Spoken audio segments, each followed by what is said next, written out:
Bismillahir Rahmanir Rahim. Alhamdulillahi Rabbil Alameen. Wa usalli wa usallam ala Sayyid al-awwaleen wal akhirin. Nabiyyina Muhammadan wa ala alihi wa sahbihi wa barak wa sallam. All praise are due to Allah, Lord of the worlds, and peace and blessings be upon our beloved Prophet Muhammad, the master of the first and the last, his family, his companions, and all those who call to his way and establish his sunnah to the day of judgment. So it follows, Assalamu alaikum wa rahmatullah. So we are continuing on with our expanded class now in understanding Islam. And from the beginning, we took advice from the great Maliki scholar, the North African scholar, Shaikh Abdullah Hakim, in that when a person embraces Islam, they should correct and authenticate their faith, because that assumes that they have a faith.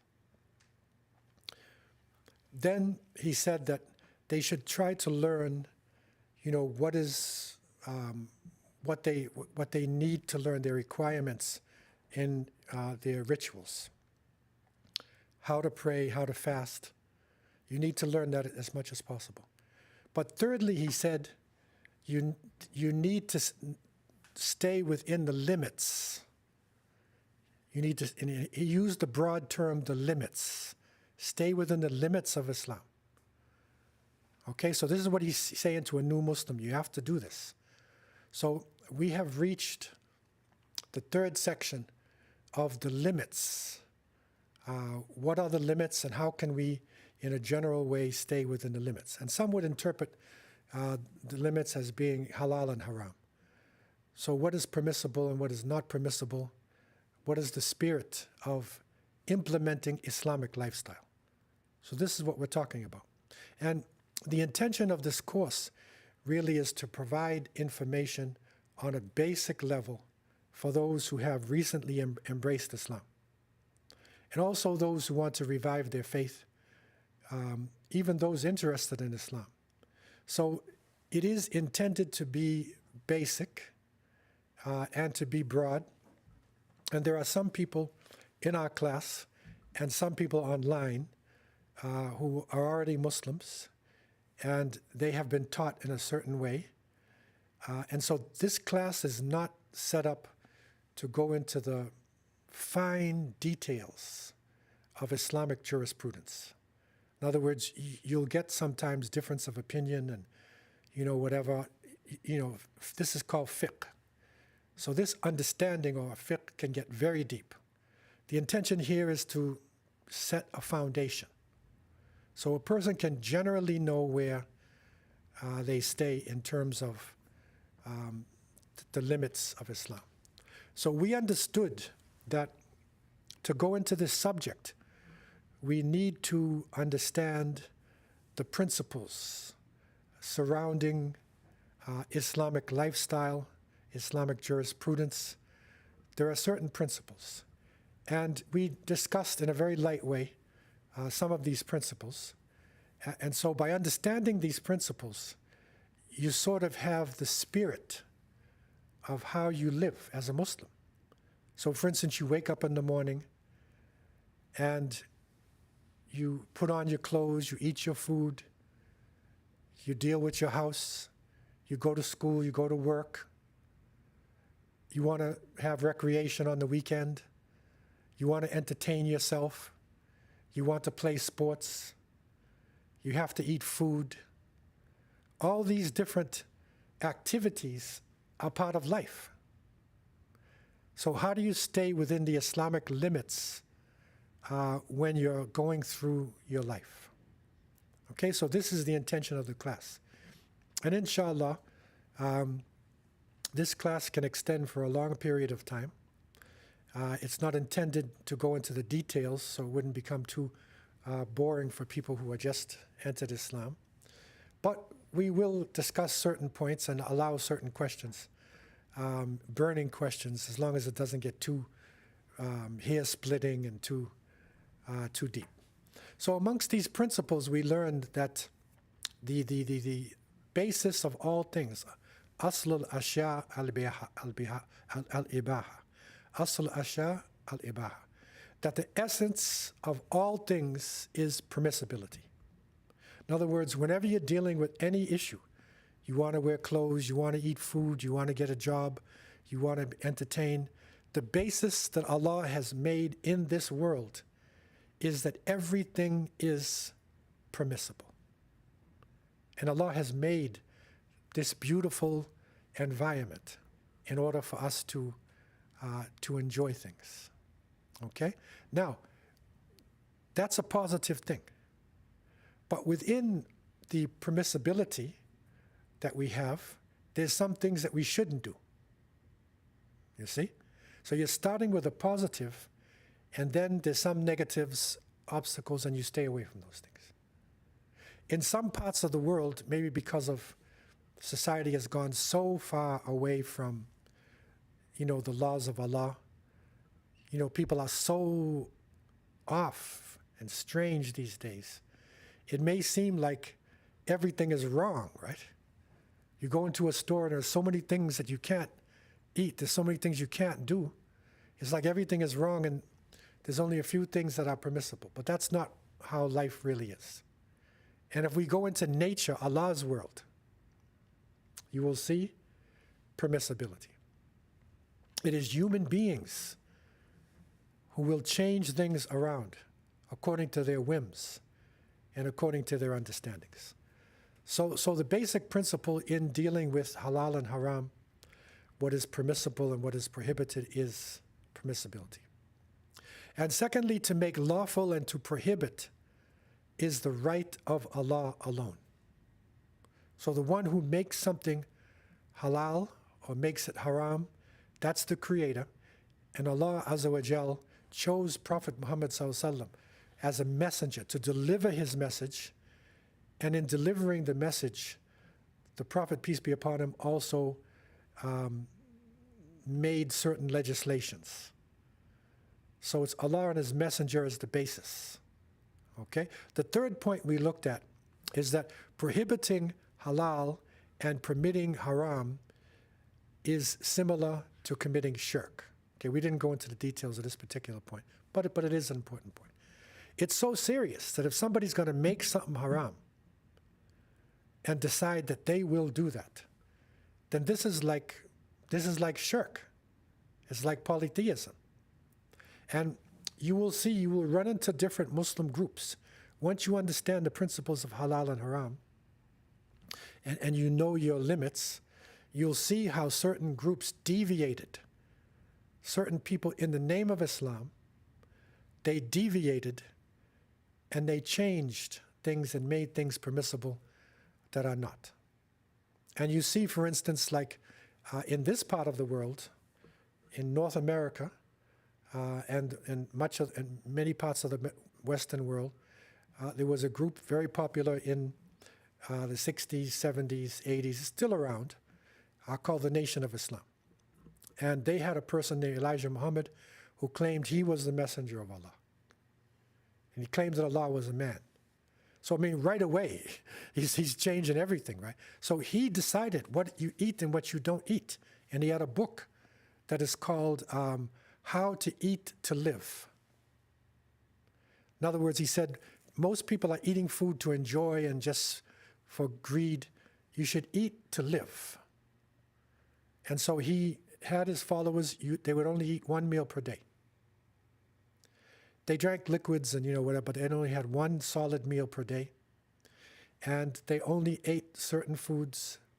I mean, their basis was Islam, so they didn't eat pork. They didn't drink alcohol. But they would only eat certain foods, certain beans they would only eat. And so he started to create his own religion. For fasting, they fasted in the month of December, not in Ramadan. Because he said to go against the Christians. So we're going to fast in December.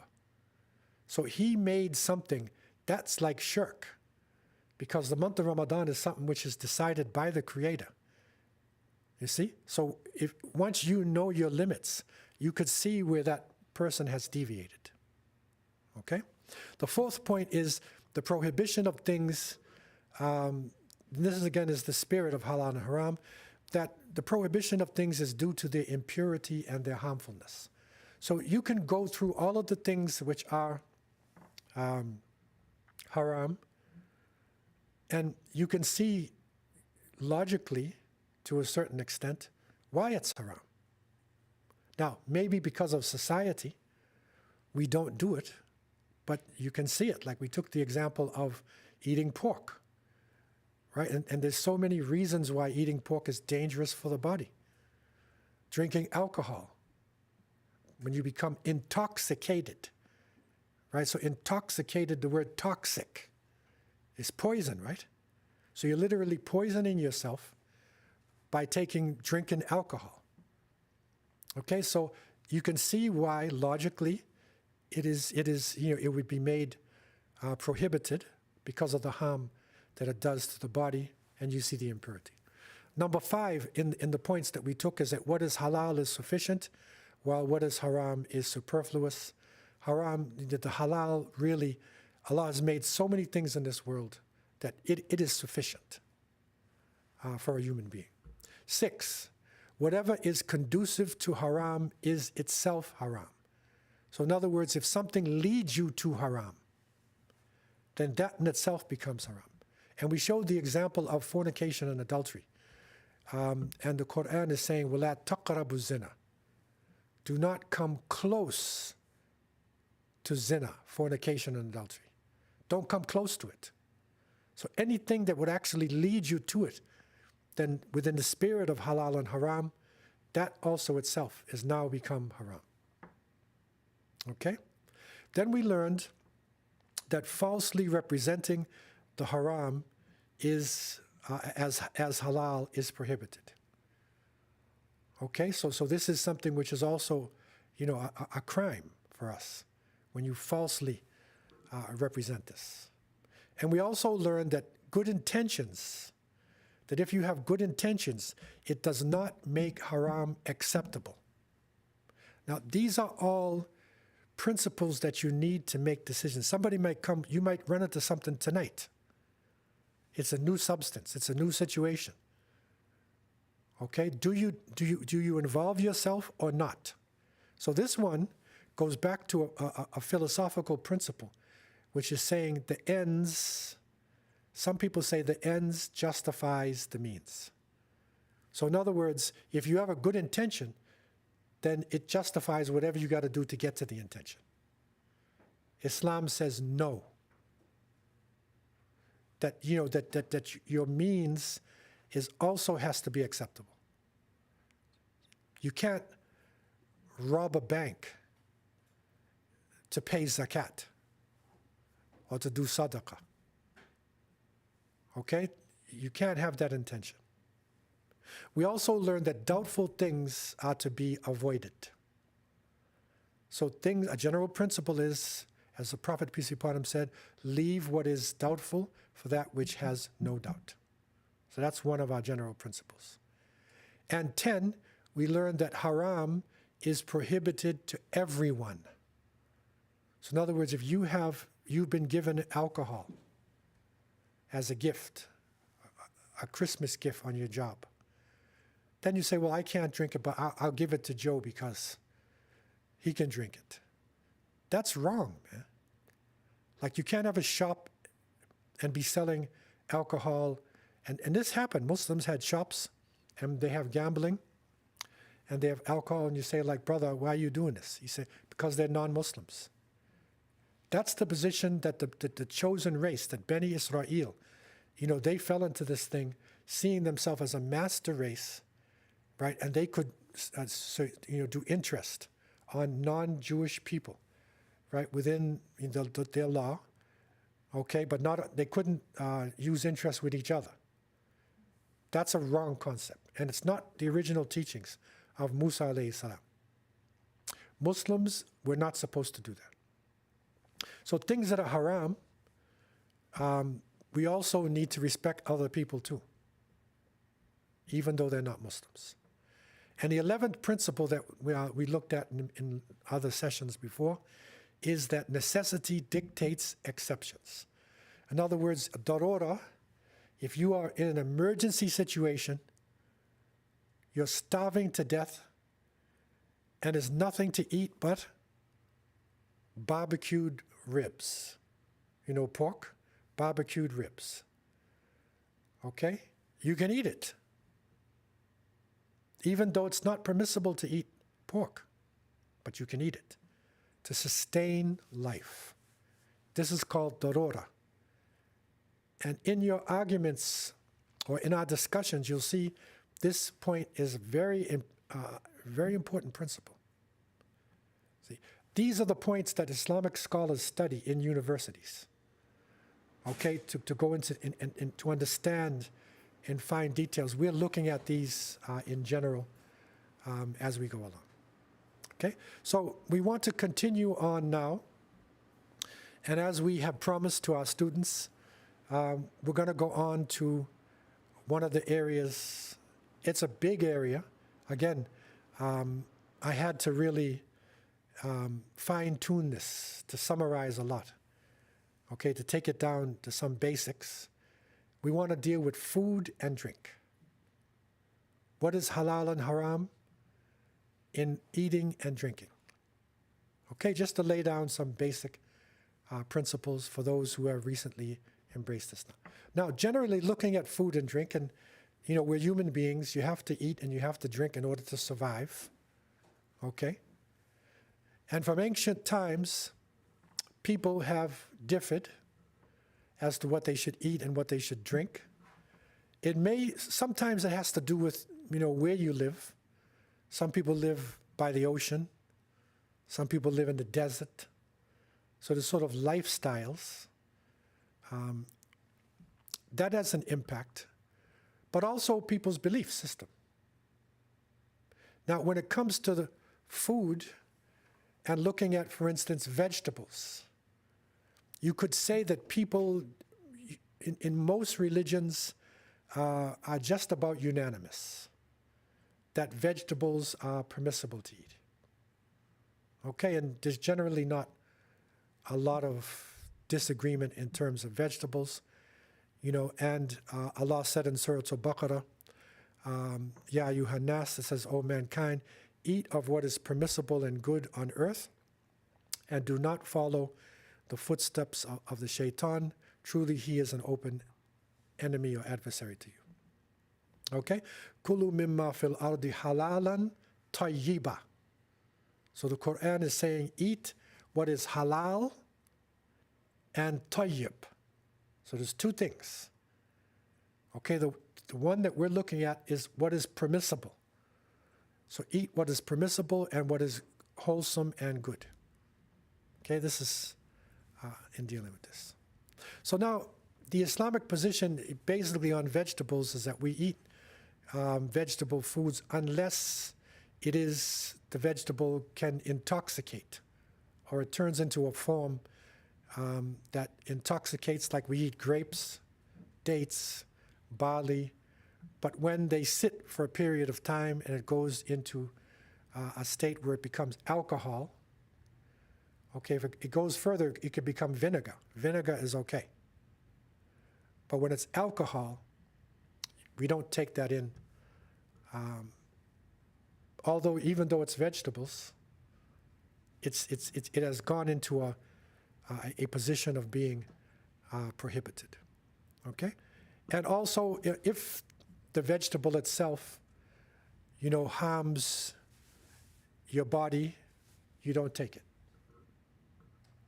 Like those in the Caribbean, you know, I lived in Jamaica for a number of years.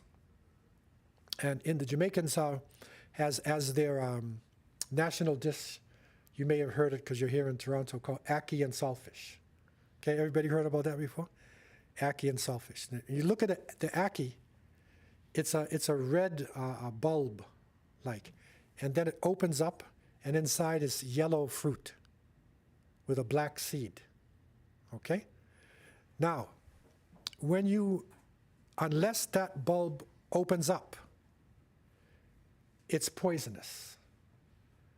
So for most people in the Caribbean, the Haitians and other people, Trinidadians, other people who may have had ackee trees, they don't eat it.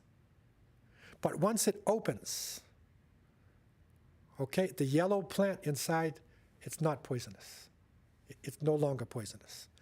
So the Jamaicans, maybe out of survival, whatever it was, cooked it, with saltfish, and it's permissible.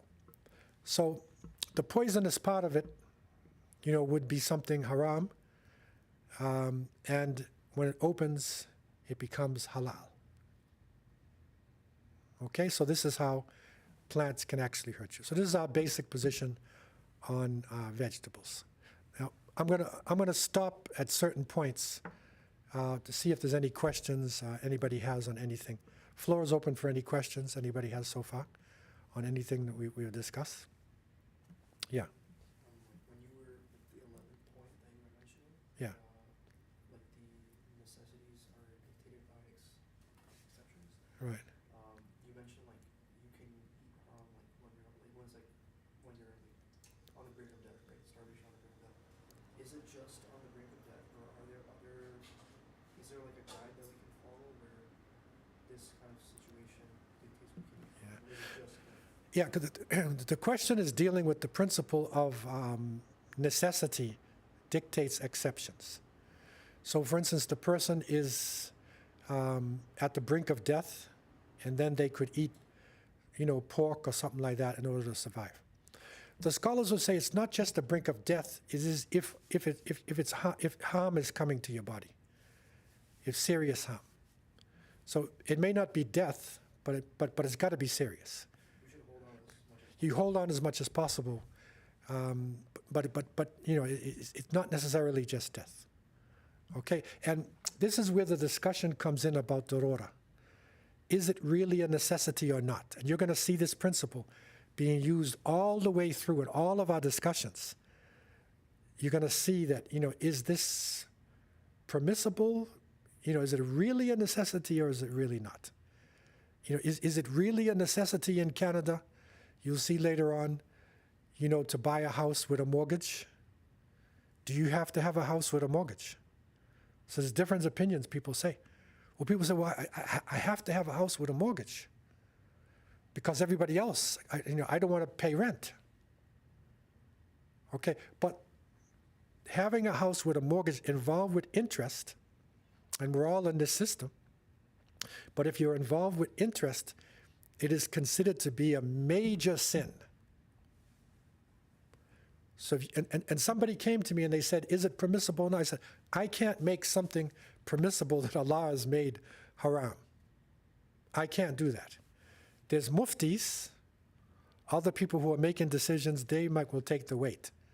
But technically speaking, if you lived in a house, if you rented a house, and you lived in a house for 30 years, you had a roof over your head, running water, and you paid rent. Okay, and then you died. Okay, then in terms of your financial transactions, you're clean. The other person got involved in an interest situation. The same roof is over the head and the same running water, but when they pass away from this world, they would have the sin of interest on them. What's the difference between the two, really? Can you take the house with you? No. Technically speaking, you cannot. Now, there's a lot of discussion in this, and again, I don't want to open Pandora's box because there's a lot of discussion in this. But that's the reason why, and there's less emphasis placed on this now than it was 20 years ago. But, back in the 80s, 90s, we had a lot of emphasis on housing co-ops and on halal finance agencies that would lend you money without interest and get involved with this. There was a lot of interest in that. Somehow, with the world changing and whatever, you don't see as much interest in it, but it's a serious situation, okay? So the question is darura, necessity, and that's where the debate is. And I'm not a mufti to say, is it really a necessity or is it not a necessity? I'm not really a mufti to say that. But you got to reason this thing out. And the basis is clear. You had a question? Yeah. So you mentioned like the example of somebody gives you alcohol, you can't give it to somebody else. Right. It's just Right. Alcohol is always haram. Say somebody gave you food that's chicken or something, but you find out that it's not halal. Is it better to throw that food away than to give it to a non-Muslim? The food, again, we got to look at the types of food, because if it was pork, Not pork, like something that, like chicken that we could eat, it happens to you find out it's not halal. So Right. it's not like that, like alcohol, which is always halal, right? I mean, always haram. yeah, you see, again, chicken then would have a different weight than pork. Okay, because there may be different factors in how that chicken was slaughtered. Okay, so, but basically speaking, if you use the example of pork, that's clearer. We would not give it to somebody else unless they were starving to death. So if somebody's starving to death and that was available for them to live, then you could do it at that point. Otherwise, you're not supposed to do it. Like this is, so I've like bought a sandwich or something from Tim Hortons in the past, and they put meat on it even though they weren't supposed to. Right. So I gave it to a homeless person. Okay, yeah, so that person had a need. Okay. Yeah.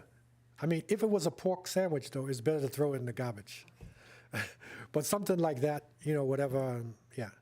But that this issue, like I say, this is going to come with a lot of things. Because it even came in the banking situation we discussed last week, where people get interest from their bank account. So what do you do with the interest? Do you give it back to the bank? Now, some people said, okay, you can't use it to build a mosque. You can't use it for charity or anything like that. You're not supposed to use interest money for that. Okay? Because it's not clean. Okay? Now, again, this gets deep, and I heard a fatwa one time, they said, okay, you can use that money to build a toilet because the toilet's unclean. So we'll use unclean money to build something unclean. Okay, that may be stretching it a little, especially our toilets look like, mansions in some other part of the world, right? But still, the point is that one of the scholars said, you have a few $1,000s in interest. If you give it back to the bank, they're going to use it to kill Muslims, or they're going to use it against us. So don't give it back to them. But you can't give it to the mosque. So give it to people who are in starvation situations. Okay? So you didn't waste it. And it's darura, right? So they had darura, so you gave it, and it would be better than not giving it back to the bank, where the bank might use it, in the whole system of interest that's harming the Muslim world. And you had mentioned, I think last week, which I think is important, if you give it to people who are starving, you can't benefit from it. So like, say, a tax receipt, I would say. Right. Probably should be. Right. Like you have to do it anonymously. Yeah, you have to do be anonymous. Okay? Yeah. It's the case that new Muslims come from religious background where practices such as vegan and vegetarian were practiced, can they retain such practices? Yeah, so the question is about being a vegan or a vegetarian, and they enter Islam. So this is a lifestyle, but some people, are vegetarians or vegans out of religious reasons. Like, for instance, in Hinduism, they religiously don't eat meat. Okay, so if the person enters Islam, they can't religiously not eat meat. Now, maybe they don't prefer to eat meat because their system's not used to it. And in many cases, doctors will say, especially the way meat is, slaughtered today, if you eat only vegetables, you probably have better health if you're a vegetarian. However, you cannot do it religiously. That's the difference. So if the person is a Muslim and they don't eat meat, there's nothing wrong with that. But now if, for instance, there was samosas and, for instance, the person, they gave out samosas and they said, these are veggie samosas. And the vegan now eats the samosa and then finds out later, or as they're chewing it, that there's meat in it. Okay? If they spit it out as though they have done something religiously wrong, that's not right. that's not right. Because technically speaking, if that meat was halal, then there's nothing wrong with eating the meat. See? So really the point is whether they do it religiously like the Hindus or just for lifestyle purposes. Now, so generally speaking, with vegetables, there's, a consensus. And but when it comes to animals now, this is where you get different, positions and different religions. And Allah subhanahu wa ta'ala in Surah Al-Baqarah is telling us, O you who believe, eat of the good things that we have provided for you and be thankful to Allah if it is He alone whom you worship. Indeed, what He has forbidden to you is the flesh of dead animals and blood and the flesh of swine and that which has been sacrificed to anyone other than Allah. But if one is compelled by necessity, see necessity there? If one is compelled by necessity, neither craving it nor transgressing, there is no sin on him. Indeed, Allah is ever forgiving and ever merciful. So you see the darura there? It comes right in the verse there. But the point is, إِنَّمَا حَرَّمَ عَلَيْكُمَ الْمَيْتَ وَالدَّمَ وَلَحْمَ الْخِنْزِيرِ وَمَا أُهِلَّ بِهِ لِغَيْرِ اللَّهِ. These are four categories. Four categories that we're not supposed to be dealing with. The first is the flesh of dead animals. So the animal is dead, and that includes animals that die of natural causes.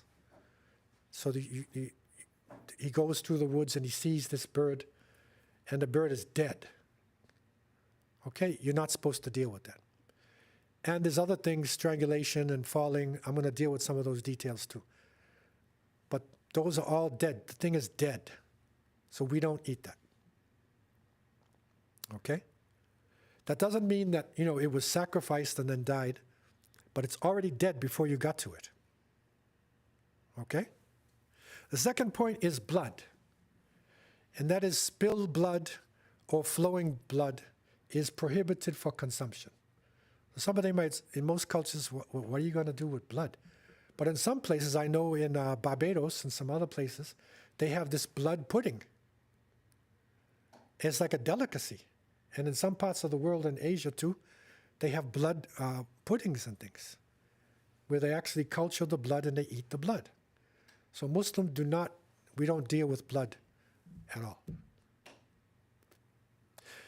The next point is pork, lahm al-khinzir, the swine, and the products that come from the pig, which means the flesh of the pig, the fat of the pig, or the organs of the pig. So any of that. So it's not just eating pork. It is that when you buy products, and I remember one of the things that we had to do, when you first become Muslim, and you go in the store, you start becoming like a detective with food, because you got to take it and you got to look at the ingredients.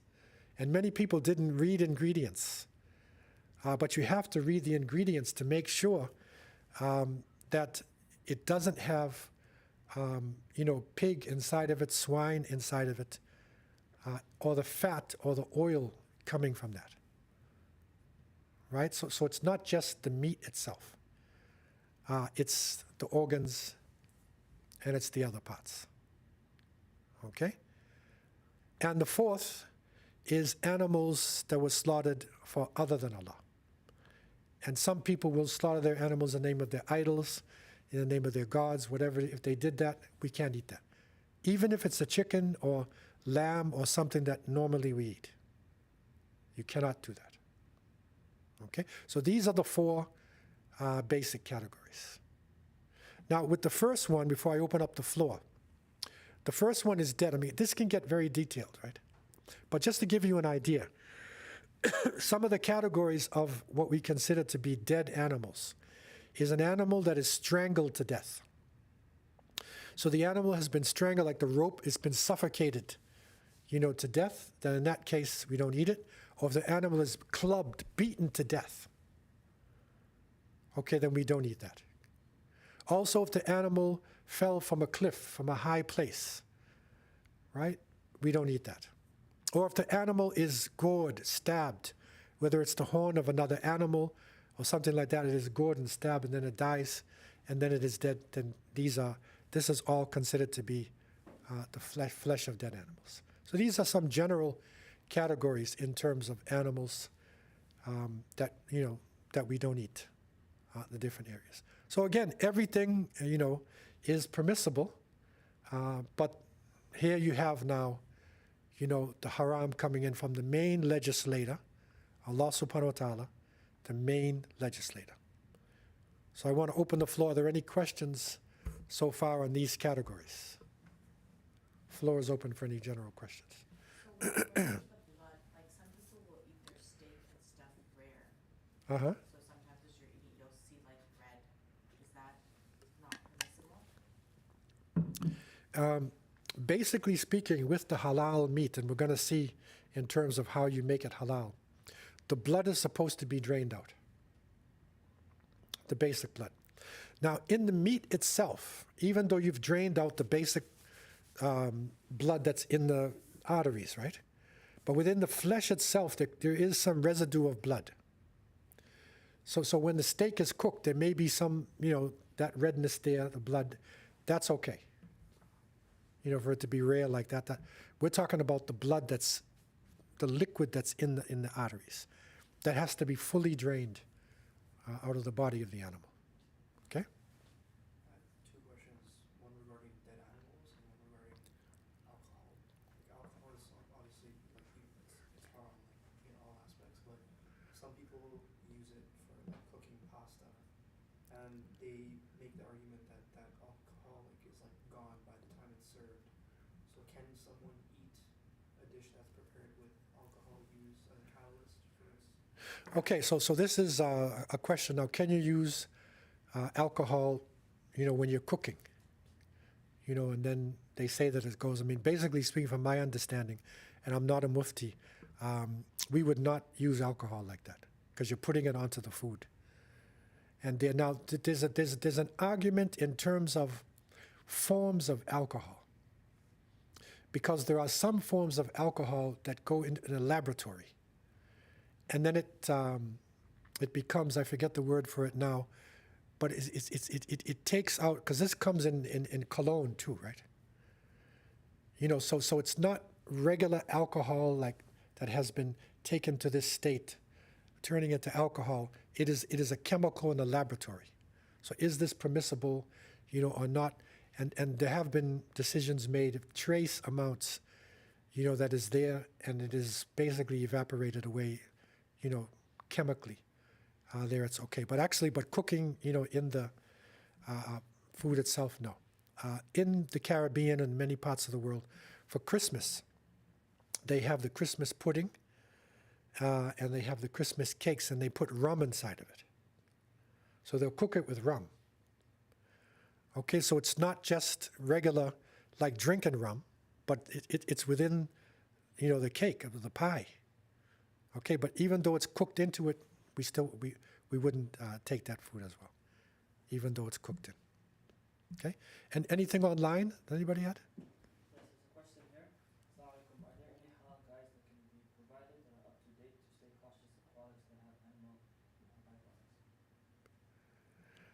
Use halal guides. Halal guides, yes. Okay, I don't have anything right clearly here in front of me, but I can try to look up something, for you. Again, this can become complicated, okay, because it gets into fine details. But right now we're just dealing with, the basis, of it. There is one book that I use, because of the setup, and it's one of the basis of this class, is Halal and Haram in Islam by Sheikh Yusuf al-Qaradawi. Yusuf al-Qaradawi. So he has a book called Halal and Haram in Islam. Now, in terms of his position on certain areas, there's different opinions. So people disagree with him in some of the positions that he's taken. Okay? However, his setup, how he set it up, is brilliant, especially for new Muslims. So therefore, that's the basis of how our class is. And technically speaking, what Sheikh Yusuf, rahimahullah, what he was doing was, he was trying to make, Islam more adaptable, more acceptable to people who are coming into Islam, the modern situation that we're in. He was trying to deal with some questions that many scholars in the past didn't deal with because they didn't exist. And there are new things coming up all the time. How do you deal with artificial intelligence? Like, there's a lot of questions that are going to come up now. Now, if your mind is thinking only with decisions made 1,000 years ago, you got a problem today.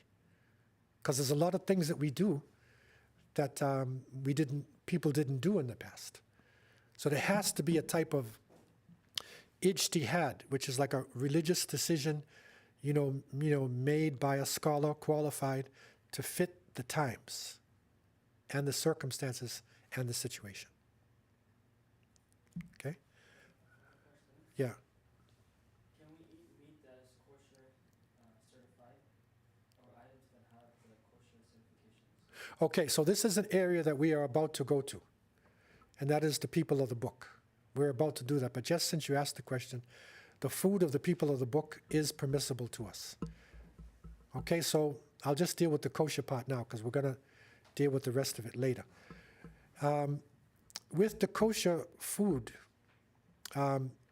it needs to be strictly kosher. Because even amongst the kosher people, they use that term in a lot of ways. And I remember back in the day, when I used to fly, from way back before halal meals were even readily available on airplanes. Okay, there was no halal meals. So the only thing a Muslim could get, even back in the 70s or 80s, the only thing you could get flying, you have to eat vegetarian or fish, right, or kosher. So I used to get my kosher meal, and the kosher meal is set up in such a way that no non-Jewish person's supposed to touch it. They have a lot of strict rules in the kosher. So it comes in a package. Okay, and you're on the plane, they bring you a package to you, and all the other passengers are looking at me. What's this Muslim guy like? What is this, man? So the package is there, and you open it up, and you eat your kosher meal. So strictly kosher, permissible. The problem I found was, you have to read the labels of the kosher meal, because they have a thing called Manischewitz wine. They cook their meat sometimes in wine. They have a form of wine that they feel is kosher.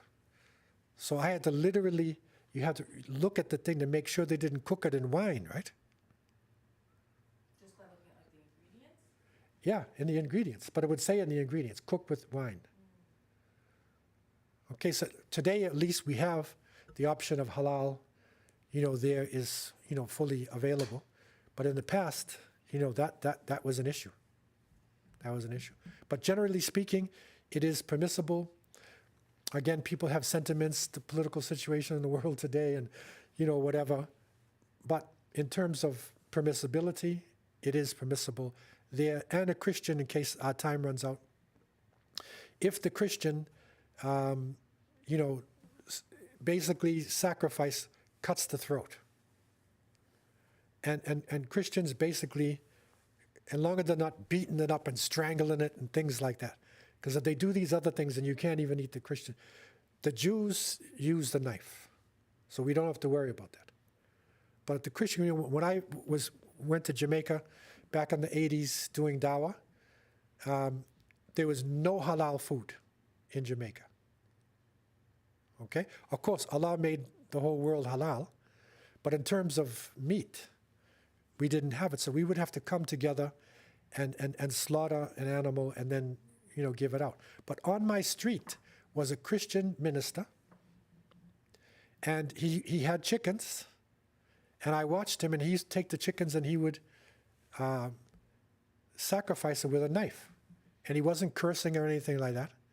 And he wasn't saying in the name of Jesus Christ. And, he was just, so then that would be permissible. Okay? But generally speaking, the Christian meat And again, this is a big discussion, and there's different opinions. But the Christians of today here in this part of the world are not what people in the Middle East think are Christians. And this was a mistake because brothers were calling for fatwas overseas. They call Sheikh bin Baz in Arabia or, different muftis, and they say, we're in a Christian country. Can we eat the meat? So he would say, yeah, sure you can eat it. It's a Christian country. It's in the Quran. He didn't know. But he didn't know that in these slaughterhouses here, most of the people, they're not even Christians. Okay, so you don't know what you're getting out of these slaughterhouses. And you don't know what they're doing to the animals. And I had a friend who worked in the thing. And some of these people are slaughtering the animals and they're cursing his wife and his family and everybody while he's killing it. So you don't want to eat necessarily that meat because this is not a Christian, this is a secular country. There are Christians in it, but it is not a Christian country. Okay? So, but this is a when you go to higher levels, you're going to have varying opinions on this. Remember our principles now. Leave what is doubtful for that which has no doubt. Then you're safe, right? These are our principles. Okay? Now, just to complete this little section here, Prophet Muhammad Sallallahu Alaihi Wasallam, he is also a lawgiver, musharri'.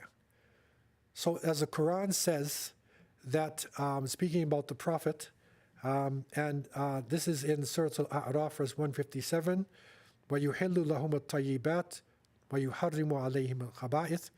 And he, meaning the Prophet, makes lawful to them what is good and makes unlawful what is foul. Okay? So this is clear proof in the Quran that the Prophet himself had the right to do this. And there's an example where Prophet Muhammad ﷺ forbade the eating of any wild animal with canine tooth and any bird with talons, the claws that kill. Right? You're not, so this is the wild animals. So it's those which prey on others and tear them apart to eat. The lion, the leopard, the wolf, right? The hawk, the eagle, falcons. Any animal like this, we're not supposed to eat that. Okay, so this is another category. And in this case, the lawgiver is the Prophet, because Allah gave him permission in the Quran to enable us. Okay? So again, I want to open up the floor for any questions anybody has. This is the basic setup for the meats, how you deal with animals. This is the basic setup.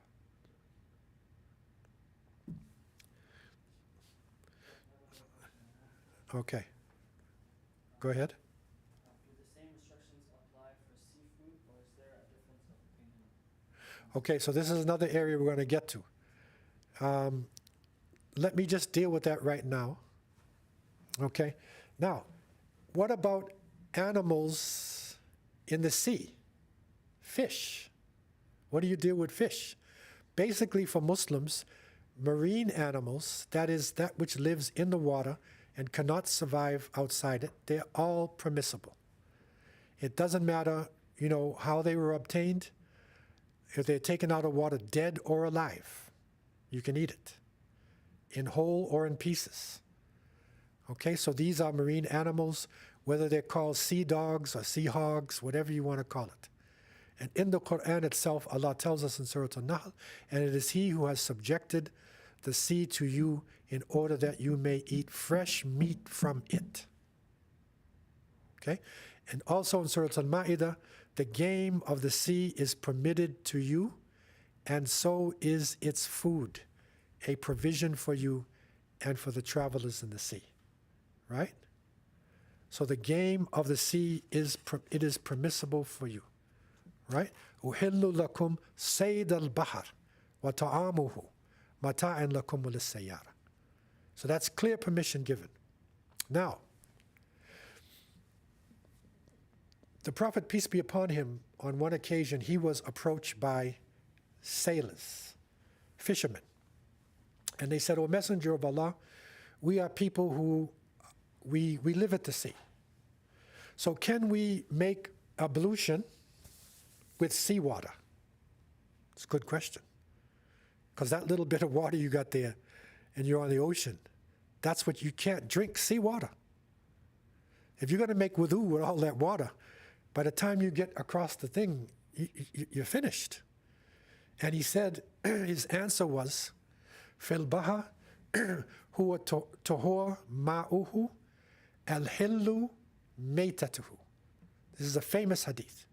He said, in the ocean, its water is pure and its dead is permissible. So he gave him two things, right? So in other words, he told him you can make wudu with seawater. But then he also said the dead of the sea is permissible. And that's the majority position.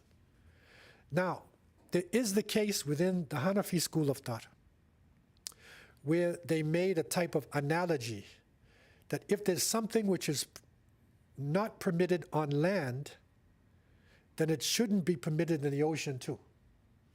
It's like a qiyas, they call it. It's like an analogy.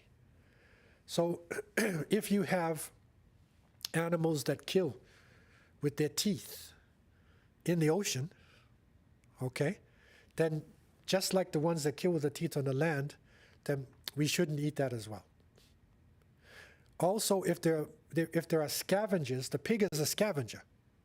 So if there are animals, fish, that are scavengers, like shellfish, then you should also not eat the shellfish because they're scavengers. And they take khinzir al-baha, the pigs of the sea.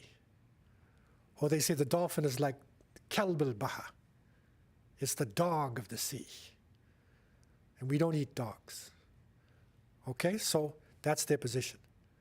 But that position is the weaker position. The majority of the scholars, and the proofs are clear, the majority of scholars, the hadiths are clear. He said everything in the ocean is permissible. Everything. Okay? But that's, again, it's a minority position. But amongst Hanafi people, it is a serious thing. They don't eat clams and things like that and, whatnot. But when I was in Medina, we actually studied, interesting. And it said, what happens if they pulled up this fish and it was half woman and half fish? It's a mermaid. What happened if they caught a mermaid? Is that permissible? Somebody brought this up in the ancient textbook, right? Maybe the sailors are so crazy on the ocean, they're seeing women down in the sea.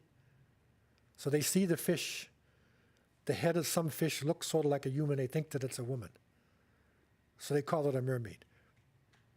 But the rebuttal to that is, number one, bring me a mermaid.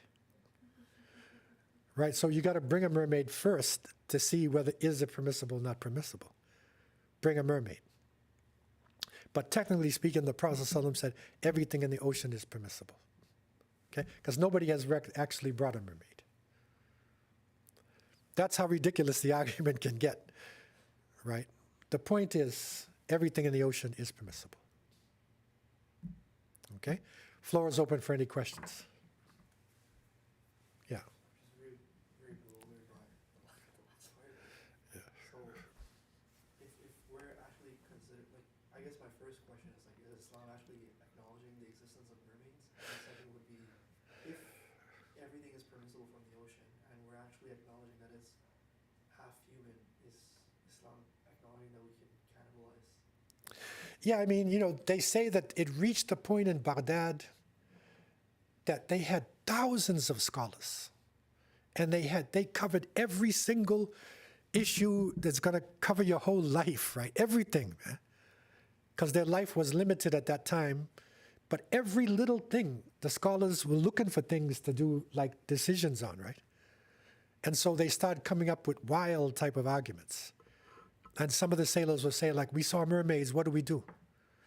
But the main mufti would say, you got to bring a mermaid first, because we don't accept this.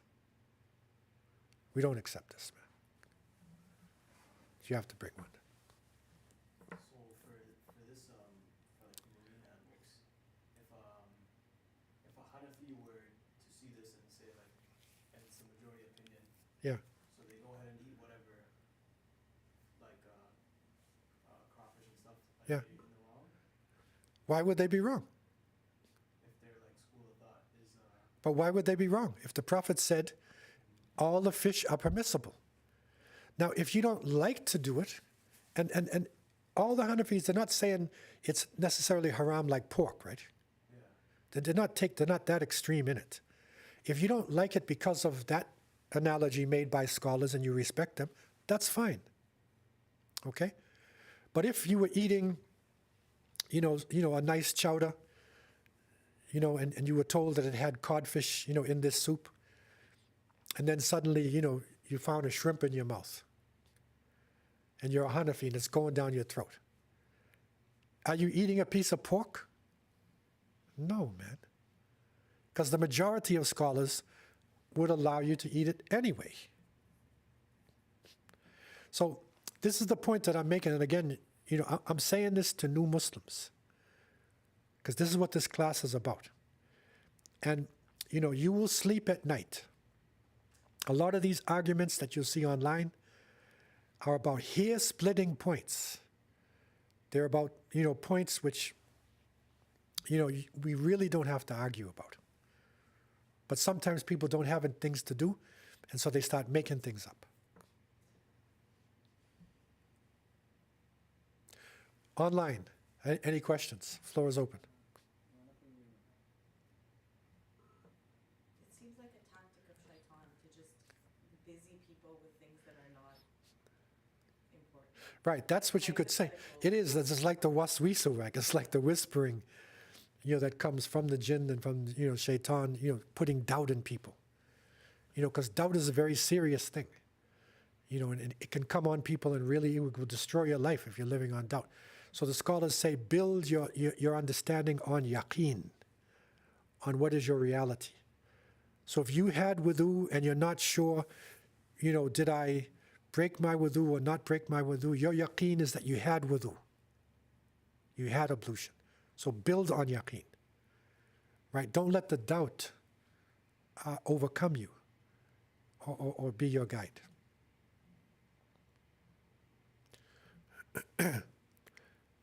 So the other point that we touched on is that basically the food of the people of the book, right, is permissible for us, to eat. But again, scholars caution, you cannot have a blanket acceptance because we're living in secular societies. So this blanket acceptance of things, we have to be very cautious when we're dealing with the meat of the people of the book. And to be safe, in Toronto, in Canada and much of the, big cities, we don't have an excuse anyway. Just have a little patience. Go 2 blocks to a halal store. Like, why are you giving up? Now, if you're living in, way, outside, you're up in Northwest Territories or, Yellowknife or somewhere and now there's no halal stores around and things. It's a different situation. So things will relax a little bit more. And you may have to eat from the food of the people of the book. Nothing wrong with it. But just even with that caution, be cautious. Be cautious. And we said even with the kosher itself, it should say strictly kosher, strictly. And the way I was forced to say on the airplane, I would like a kosher meal without wine. And the stewardess would look at me like, what is this? Is this a restaurant? Or like, what is this? But she didn't realize I was having a problem with this Menashevitz wine. So we have to be cautious. Again, Allah has made this world halal, and there are a few things that are haram. And we will continue on with our discussion next week. Have a safe journey home. Wassalamu alaikum wa rahmatullah.